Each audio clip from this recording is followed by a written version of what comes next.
In this video, I am going to discuss solving one-step linear equation. There are a few keywords. Let's start with the first one, linear equation. So what is an equation?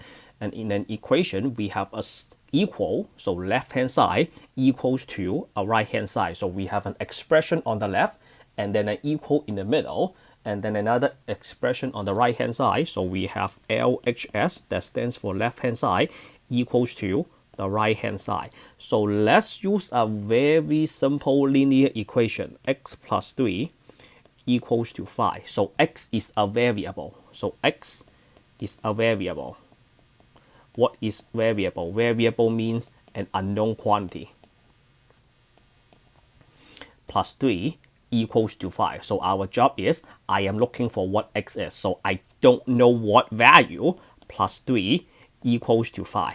I am looking for this. So this equation is so simple. So by the way, before we figure out what x is, why is this a linear equation? Why is this called a linear equation? The reason is because x is raised to the first power, right? So that's why we call this a linear equation. How do you solve for x? So to solve for x, then you might say, hey, we don't really need to solve for x. This is so easy. You ask me what plus 3 equals to 5. I can tell you that right now. So x is equals to 2. Yes, you're right. X is equals to 2. So x equals to 2. I call this a solution of the equation.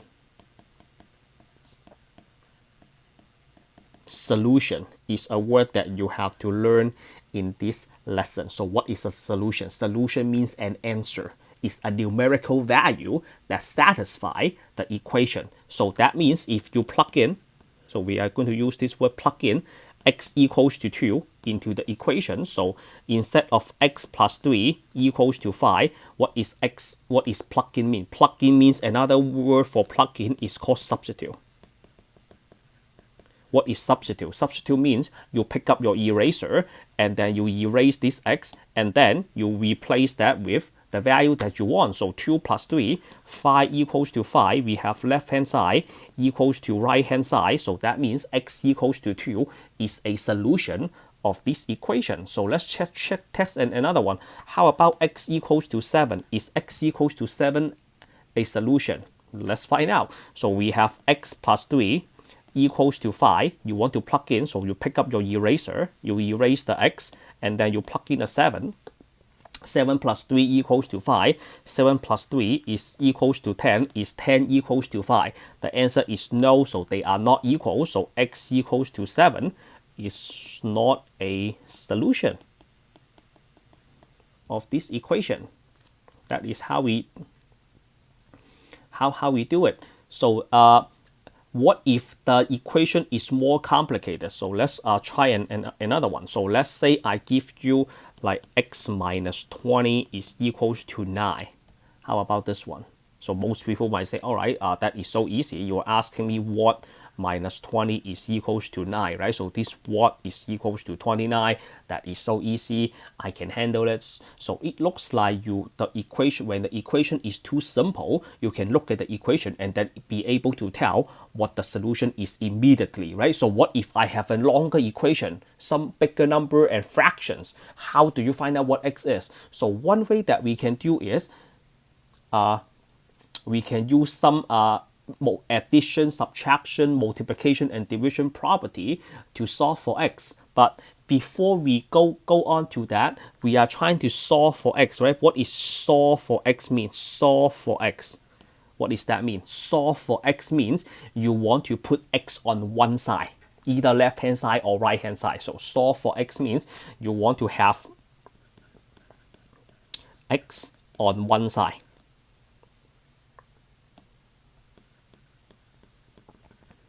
So having x minus 20 equals to 9. So one thing that we can do is, remember, it's an equation. We have to balance the left hand side and the right hand side. So one thing that we can do is I can add a quantity on both sides. So in this case, I will add 20 on both sides. Why do I need to add 20? How come I don't subtract 20? How come I don't multiply 20? Because minus 20 plus 20 is equals to 0. You owe me $20. Now you just pay me $20. So that means you owe me 0.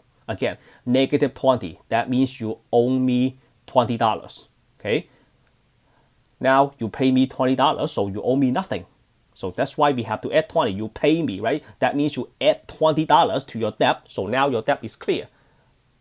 Okay, so negative 20 minus 20 is equals to 0. So we have x equals to 9 plus 20. So x is equals to 29. When you do that, you are solving for x. Right? You are using some technique to look to find what x is. You are not looking at the equation and then keep guessing. So back to our simple equation, we have x plus 3 equals to 5. So this one is a plus 3, right? So I'm going to subtract 3 on both sides. So let's do a minus 3, minus 3. Why? How come I don't add 3? Because 3 minus 3, this 3 minus 3 is equals to 0. So that means on the other side, I have 5 minus 3, so x is equals to 2. So when you do this, you just solve an equation. If you look at the equation and then keep guessing, that is not solving. You just try to guess and then hope that you get it right by chance. So regarding this technique, we call this properties of addition, subtraction, multiplication, and division. So let's talk about that now. So we have properties of addition, subtraction, multiplication, and division. So how's that work? So let's talk about addition first. So addition, so let's use an equation. Let's say 24 equals to 24. So this is true, right? 24 is equals to 24. Addition means you want to add the same quantity. Again, it must be the same quantity on both sides. So what we are going to do is I'm going to add the same quantity. So let's say plus 3. Is the equation still balanced? The answer is yes. 24 plus 3 is 27, right? And then 24 plus 3 is 27. So the equation is balanced. What about subtraction? So using the same quantity, 24 equals to 24. Subtraction means you subtract the same quantity on both sides. Subtract 6, subtract 6. You can subtract 10, subtract 20, subtract 24, anything you like. As long as you subtract the same quantity on both sides, the equation remains balanced. 24 minus 6, what is that equal to? That equals to 18, right? Then 24 minus 6, that equals to 18. So 18 is equals to 18. Can I do this? Can I have 24 equals to 24 and then minus 10 on both sides? Yep, no problem. As long as you do this on both sides, you are fine. So that will be a 14 equals to 14. Okay, so that's how the subtraction works. What about multiplication? So multiplication, we have 24 equals to 24. So let's don't make the number too big. Let's multiply 2 on both sides. Again, both sides. Listen to me. Both sides. You have to take the same action on both sides. Not one side. Both sides. 24 times 2 is 48 equals to 48. So that is still true. So let's try a fraction. 24 equals to 24. So this time I would like to multiply 1/2 on both sides.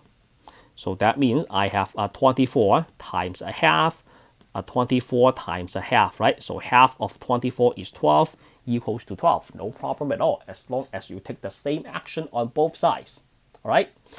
And then the last one, division. So division, still using 24. Okay, so let's divide 8 on both sides. 24 divided by 8 is 3. Equals to 3, no problem at all. How about dividing a fraction? Still remember how? 24 divided by a fraction, and then 24 divided by a fraction. How do you divide a fraction? Again, I took the same action on both sides, so the equation remains balanced. So when you divide a fraction, you have to take the 24, multiply the reciprocal, right? So 24 multiply reciprocal. So that is 48 equals to 48. So when you multiply fraction, let's do a quick review. So let's say you have a 2/3 times 4/5, right? So that is a 2 times 4 divided by 3 times 5, you have 8. This is a 15, right? So when you take 2/3 divided by 4/5, then you have to take 2/3, multiply the reciprocal, which is 5/4 reciprocal. Reciprocal means you swap the top and bottom of the divisor. So that is 2 times 5 equals to 10, 3 times 4 is equals to 12. And then is there another way to solve equation other than this property? Yes. This way I don't have a name for that. I will just call this moving positive or negative number across the equal sign. Let me put that over here. So moving positive or negative number across the equal sign. So let's start with a simple equation. How about this? 2 plus 3 equals to 5. That is simple enough. We know that is true, right? So the plus 3 is a positive. If you move that across the equal, again, across the equal from left to right or from right to left, you have to, how do I say this? You have to change the plus to a minus. So 2 is equals to 5 minus 3, which is still true, right? So you have a 2 plus 3 equals to 5. This 2 is positive, right? But we don't write this positive out. You move that across the equal. 3 is equals to 5 minus 2. It was a plus. You move that across the equal. Now that becomes a minus. Let's try another one. How about negative 1 plus 5 equals to 4? That is true, right? This one was a minus. You move that across the equal. So that will be 5 equals to 4 plus 1. Absolutely true. So you have a negative 1 plus 5 equals to 4. That was a plus. Move that across the equal. That becomes a minus. 4 minus 5 equals to negative 1. Can I move stuff from right to left? Absolutely. So negative 1 plus 5 equals to 4. It was a plus, right? It was a plus. It doesn't matter where you move it, to here or there or there. It doesn't matter. So you have negative 1 plus 5 minus 4 is, what is that equal to? So you move the positive 4 over to the other side, and you don't have anything on the right, then that will be a 0. So negative 1 plus 5 is equals to 4. 4 minus 4 is equals to 0. So back to the very first example, 2 plus 3 equals to 5. If you want to move the plus 5 all the way here, you change the plus to a minus, and then you plus 2 plus 3. So after you move that, this becomes a 0. Is this still true? Yep. Negative 5 plus 2 plus 3 is equals to 0. Let's try one more. 2 equals to 6 minus 4. I am going to move the minus 4 over here. Can I just move the 4 over here? Yes, of course. Let's do both. So that will be 2 plus 4 equals to 6. It's true. So 2 equals to 6 minus 4. You move the plus 4 over here. So that will be a plus 4 plus 2 equals to 6. So it doesn't matter where you drop that number. But one thing that you must memorize is after you move a number across the sign, you have to change the minus to a plus, or you have to change the plus to a minus. Last one. 3 plus 4 is equals to 7. Okay, I am going to move the 7 over here. So after the 7 is gone, you have 0, right? So you have 3 plus 4 minus 7. It was a plus. Now that becomes a minus. That equals to 0. This is absolutely true. So that is, there are two techniques. You either move this. When I was learning equation, I always move numbers because that makes the work cleaner. If you do the plus or minus, plus minus, multiply or divide on both sides, the work, yes, you can get the problem right, but I don't like that one. Which one should you use? You pick the one you like. If you want to do something on both sides, that is fine. If you want to move numbers like I do, that is recommended, but I won't force people to use this method. So that is the basic concept of solving linear equations. So let's move on to the next lesson. In the next lesson, I am going to give you actual example, and then I will show you how to solve each equation. All right, I see you there.